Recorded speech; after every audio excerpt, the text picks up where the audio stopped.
¿Qué tal? Esta presentación es acerca de las consideraciones sobre el dato, cómo formamos los datos, a qué le estamos llamando datos, cuáles son los problemas cuando se nos olvida que los datos no son reales, o cuáles son los datos reales, o cuáles son los problemas cuando no nos cuestionamos la diferencia entre un dato real y un dato no real. Acuérdense que principalmente el asunto es que los datos son el objeto de estudio o la representación del objeto de estudio en un trabajo de investigación.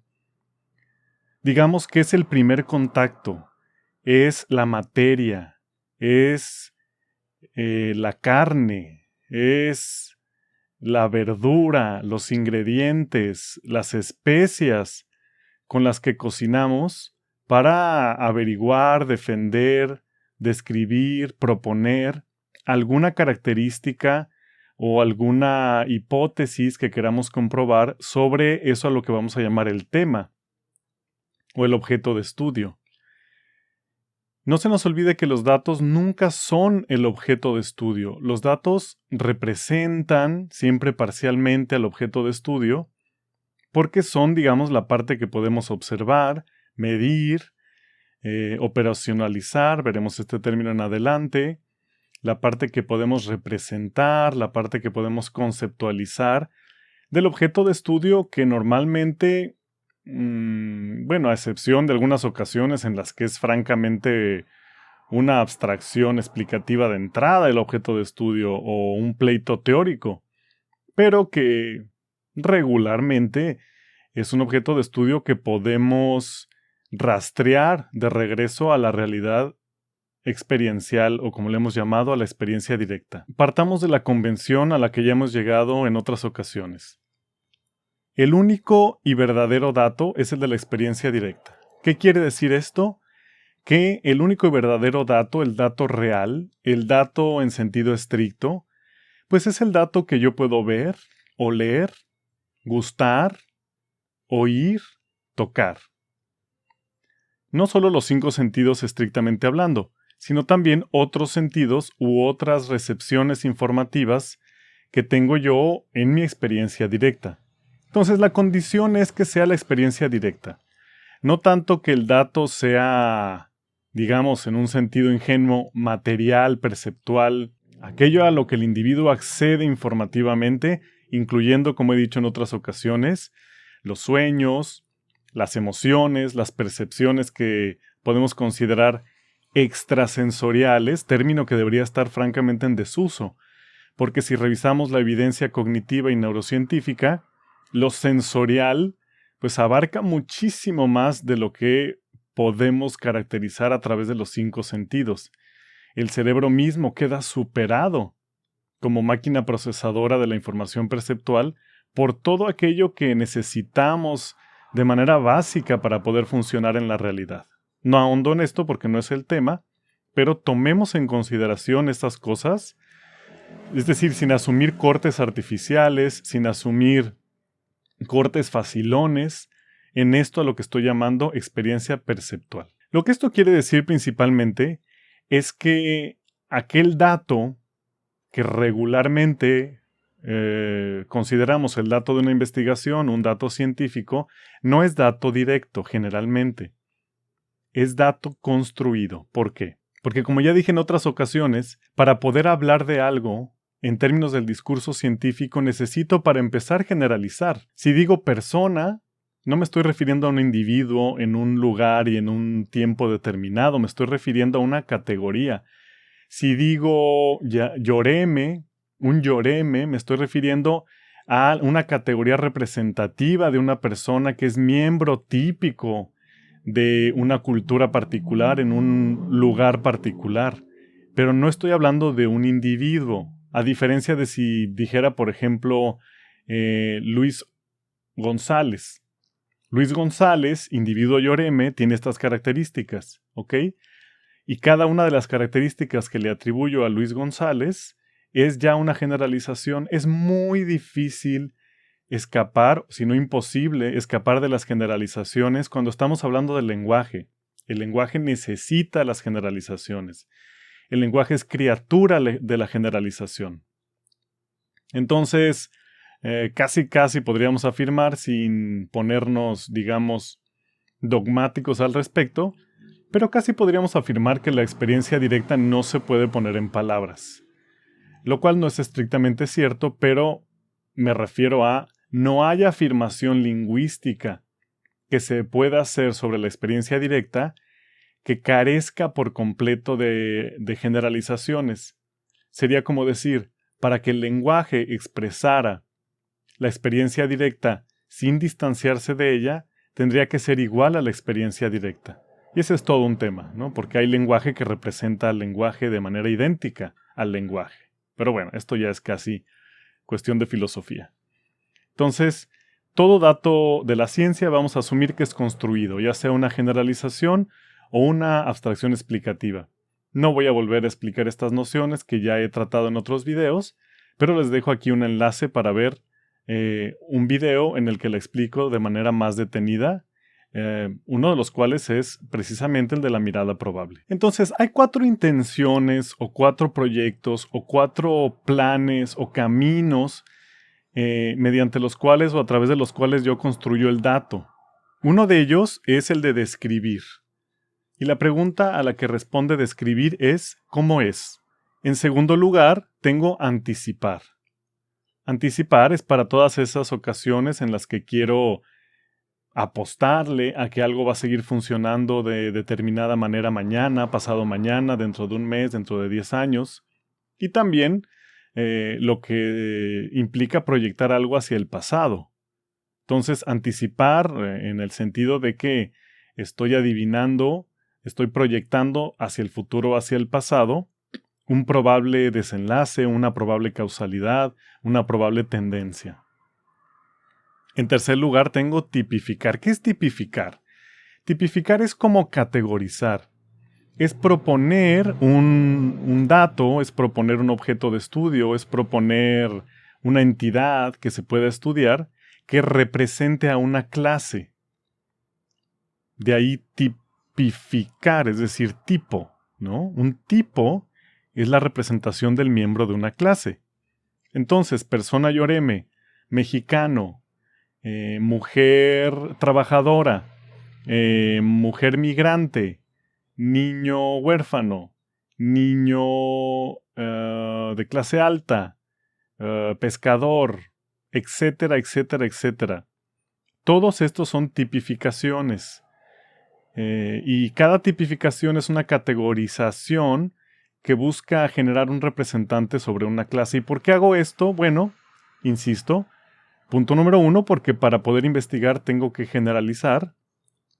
Y punto número 2, porque es más práctico. Porque como título de mi trabajo puedo poner la razón por las cuales migran un hombre Yoreme de mediana edad en el 2020. ¿Representa este hombre Yoreme a todos los hombres Yoremes? No. O no lo representa de manera precisa, lo representa de manera general. Las razones por las que este hombre idealizado, Yoreme, de mediana edad, migra, van a aplicar con total certeza a todos los hombres que reúnan esas condiciones. No necesariamente. Acuérdense que las estadísticas no dicen nada sobre los individuos, nada. Ni siquiera puedo estar seguro de que sean una tendencia que me dé mayor certeza con respecto al comportamiento individual. ¿Por qué? Porque siempre hay más factores involucrados en la experiencia directa de lo que la estadística puede representar, y eso lo voy a discutir un poco más hacia el final de esta presentación. En cuarto lugar, está la propiamente llamada operacionalización. ¿Qué es la operacionalización? Es convertir las observaciones, los datos de la experiencia directa o los datos de magnitudes cualitativas en magnitudes lógicas, lógico-racionales o numéricas.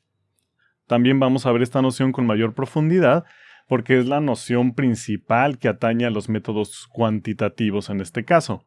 Como podemos notar, estas 4 maneras o estas 4 vías para generar datos construidos, pues son las siglas DATO, describir, anticipar, tipificar y operacionalizar.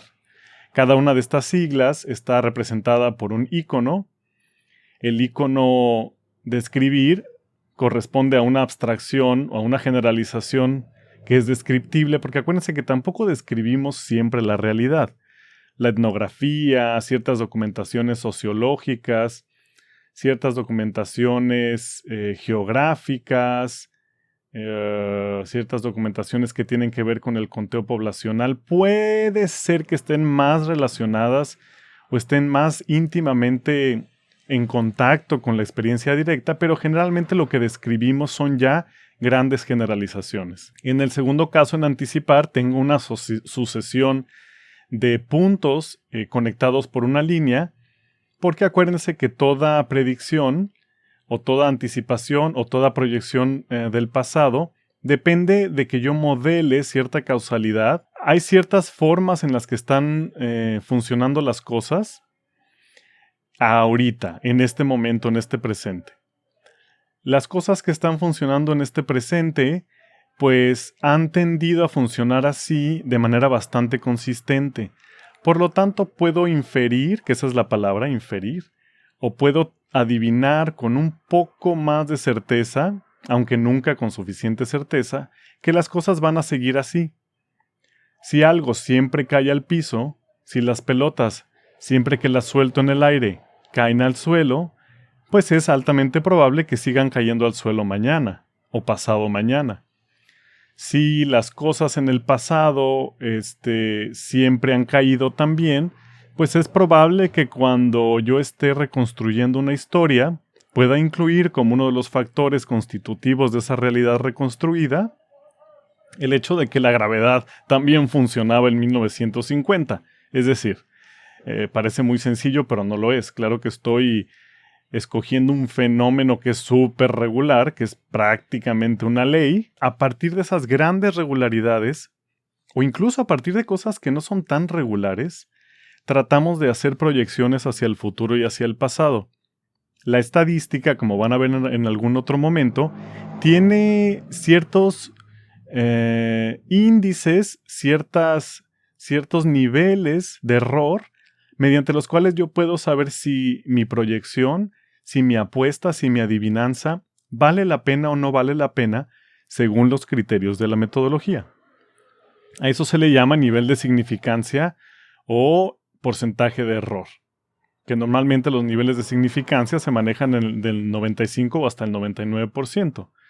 Entonces, bueno, eso ya lo veremos más adelante. ¿Qué es una observación? Bueno, como primer paso para entender lo de operacionalización, acuérdense que para hacer estadística necesito mucho de lo mismo. Es decir, necesito 100 de algo, 1000 de algo. ¿De qué puede ser? Bueno, pueden ser 1000 mediciones sobre el peso de los hombres en una empresa. Puede ser 100 mediciones sobre la altura de los niños en determinada colonia de la ciudad. ¿Para qué? Bueno, por ejemplo, para ver los índices de desarrollo infantil. Pero ¿es estrictamente hablando de lo mismo? No. No son los mismos niños. Cada niño es una persona distinta. Los factores que pueden estar interviniendo en su altura son muchos. Entonces, de entrada, para poder tener varias cosas de lo mismo, tengo que cerrar el universo a un universo chiquito, controlable, en donde yo me crea o haga la concesión, volvemos a la palabra favorita de todo de toda esta serie de videos sobre teoría y método, haga la concesión de decir, voy a asumir que la altura infantil que estoy yo midiendo se debe a 2 o 3 cosas. Nutrición, genética, clima, ¿qué más? Lo que se me ocurra. Y ya. No puedo abrir más mi mundo, porque entonces se vuelve incontrolable desde las metodologías cuantitativas y desde ciertas metodologías cuantitativas sobre todo, ¿no? Las metodologías más ceñidas o más atadas a este nivel de significancia clásico, que no las que son, por ejemplo, no paramétricas. o las que son bayesianas, que son otras. Si tienen curiosidad, pueden buscar en el internet y luego podemos tener una conversación al respecto. Pero bueno, el asunto es, nunca es estrictamente hablando lo mismo. La operacionalización me hace el efecto de que sea lo mismo. Me iguala, me homogeneiza las observaciones. Pero esa operacionalización no ciega, no nubla, no esconde la verdadera naturaleza de las observaciones. Lo que pasa es que yo las ignoro, en pro a veces del modelo o a veces en contra del modelo si es que las estoy ignorando sin hacer una buena reflexión de por qué lo estoy haciendo. Entonces, bueno, a cada una de estos conteos, de estos datos construidos a partir de fijar mi experiencia o fijar mi conteo en un mundo pequeño con ciertas variables, con ciertos probables factores influyentes, le vamos a llamar observación. Vamos a hacer un breve paréntesis sobre probabilidad. ¿Qué es probabilidad? En la presentación pasada, llamada la mirada probable, definimos la probabilidad como la distancia que hay entre el modelo, mi abstracción explicativa, o hasta ahora podemos decir mi generalización, y la realidad de la experiencia directa. La probabilidad trata de ser la medida en la que lo que estoy diciendo en mi generalización y en mi abstracción explicativa va a aplicar o no a la realidad, a la experiencia directa. Sin embargo, la probabilidad misma ya es una abstracción de la realidad, porque insisto, por más que esté yo convencido de que el 80% de los hombres prefieren un perfume con olor a madera que un perfume floral, la forma en la que llegué a esa estadística, a tener ese número, ese 80%, fue agarrando muchos hombres, tal vez 1000, tal vez es un estudio de mercado gigantesco, tal vez 10,000.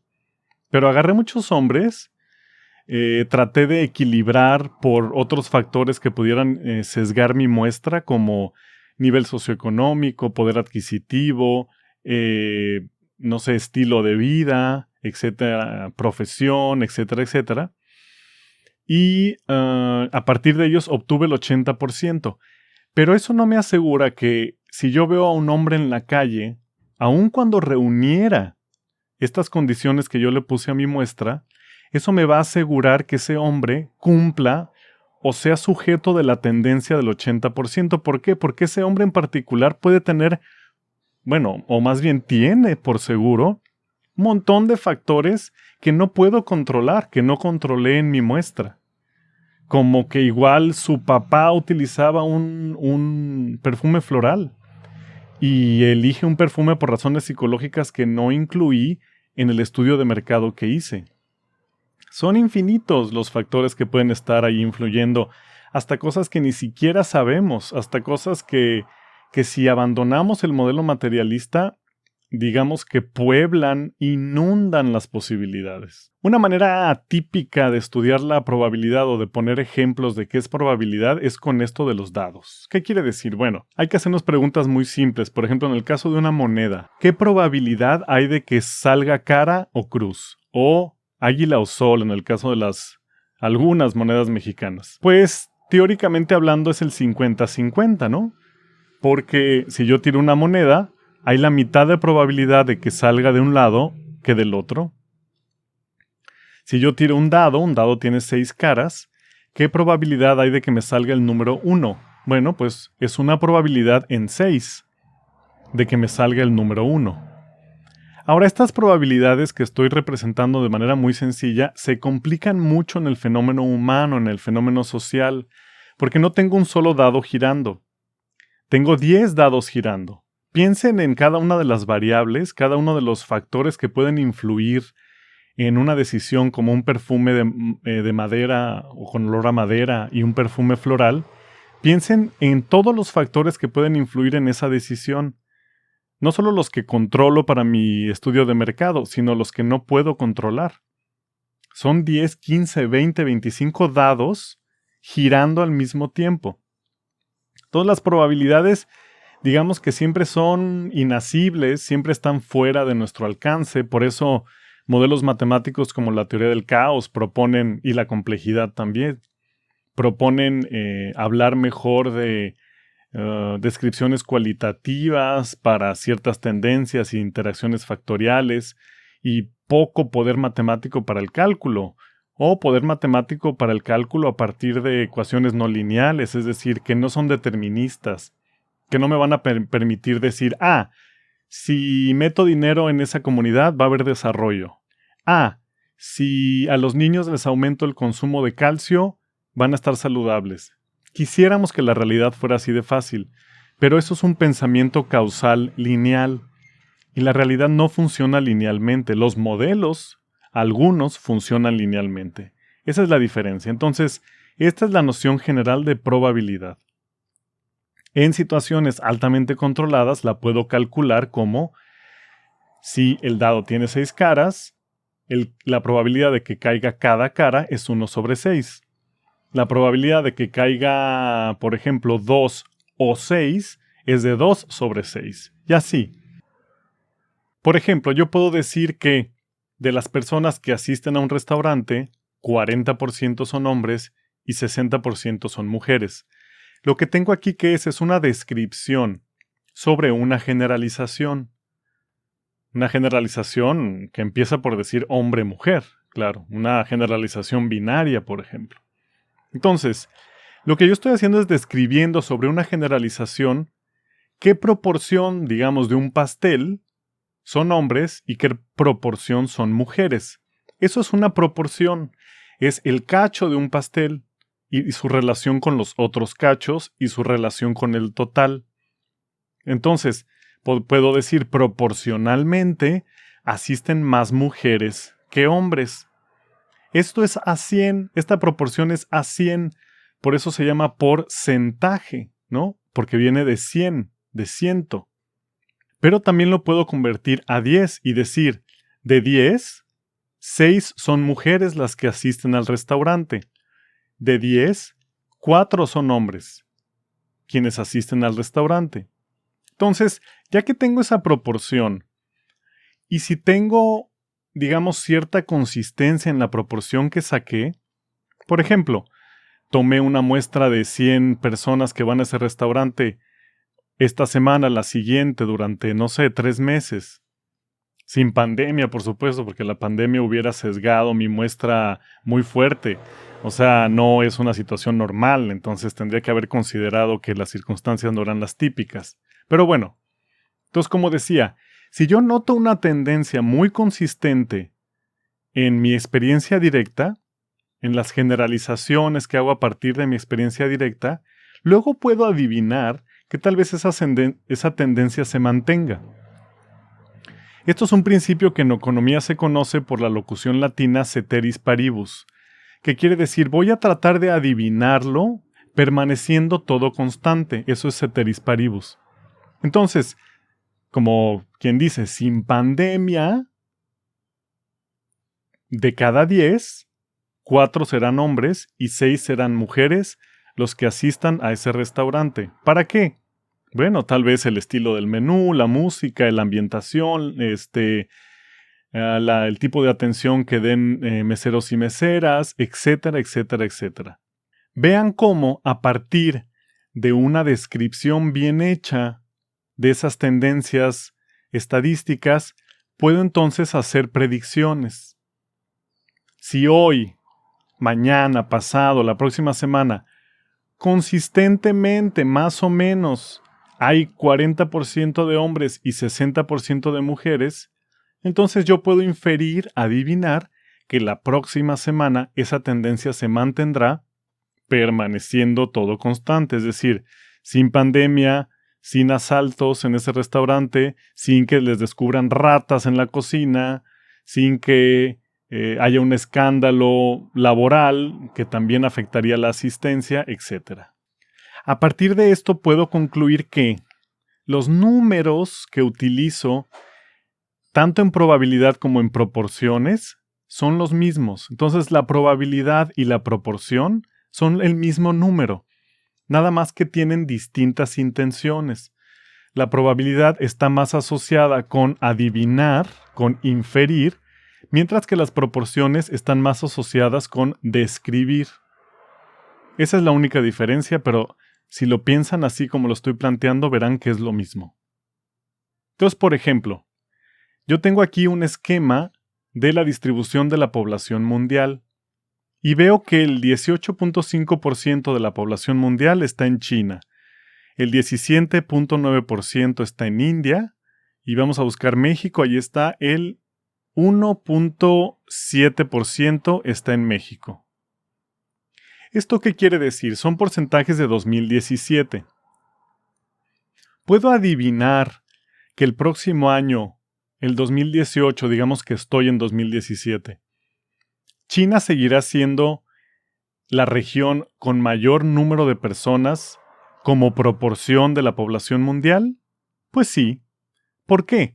Porque sé, y esto ya es conocimiento práctico o expertise estadístico, en este caso de índices poblacionales, sé que las proporciones poblacionales no se disparan, o sea, no son un fenómeno que cambia abruptamente, como sí lo son, por ejemplo, la violencia, los mercados, los precios, las preferencias electorales a veces, las preferencias de mercado, etcétera, etcétera. Otros fenómenos que son más volátiles, le puedo decir, emergentes, caóticos. Sin embargo, la proporción de la población mundial, pues no. Entonces tengo mayor seguridad, tengo mayor certeza de afirmar, y claro que todo esto se formaliza en un modelo estadístico, no es nada más una sensación o una intuición y ni siquiera una expertise como lo caractericé. Pero estamos ahorita en el nivel de la reflexión. Ya las operacionalizaciones, digamos la matemática estadística, la expondremos en otra ocasión y haciendo uso mucho más de las herramientas que ya están disponibles en Internet. Aquí lo que me interesa es invitarlos a hacer una reflexión que no es muy frecuente, ir al fondo y desbrozar y deshilar qué es lo que realmente estoy diciendo cuando utilizo estos métodos de representación y de proyección de datos. El tener una buena descripción de una muestra, ahorita vamos a definir muestra, me permite hacer proyecciones más certeras si quisiera yo inferir, claro. A esto primero le vamos a llamar estadística descriptiva, cuando no estoy intentando proyectar ni hacia el pasado ni hacia el futuro, cuando no estoy adivinando, sino lo que estoy haciendo es que armé una muestra a través de una operacionalización, que es una generalización lógico-racional o numérica de los datos, o más bien de la experiencia directa hacia el dato construido, y lo único que estoy haciendo es decirte cuánto hay, y en relación con el total, qué representa, y cómo interactúan factores socioeconómicos para determinar esta distribución. Del 60% que son las mujeres de los asistentes totales a ese restaurante, ¿cómo está conformado ese 60%? ¿Son 60% de mujeres que tienen el mismo estatus socioeconómico? ¿O dentro de ese 60%, el 45% son mujeres de clase media y el 15% son mujeres de clase media alta? Es decir, puedo fragmentar y fragmentar la explicación y hacerla con el mayor detalle, dependiendo de las variables que esté manejando.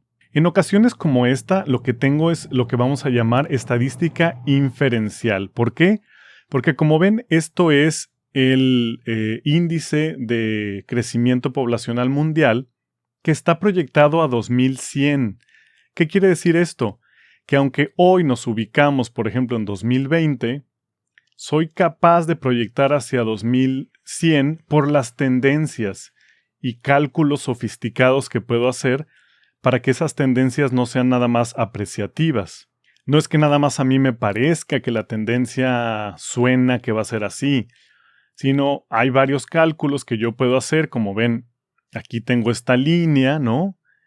Que dices, pues no es muy regular, pues no, tiene ciertos saltos, ¿no? ¿Cómo calculo eso? Bueno, hay operaciones estadísticas que me ayudan a calcular estas cosas. Este es el índice de crecimiento anual de la población mundial, mientras que este es el crecimiento, digamos, neto, ¿no? Contado en individuos. Entonces, como vemos, de alguna manera el índice de crecimiento anual va a la baja aunque la acumulativa, ¿no?, de las cantidad de personas que vamos a hacer en total hacia el 2100 siempre irá a la alta por razones casi obvias.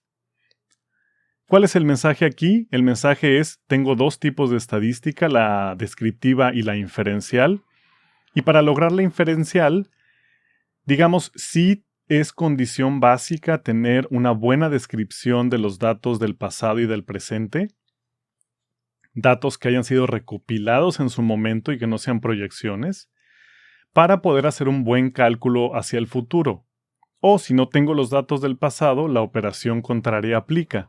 Tener buenos datos en el presente para poder proyectar hacia el pasado el probable estado de ese objeto de estudio, de ese tema, de lo que sea que esté yo estudiando en mi trabajo.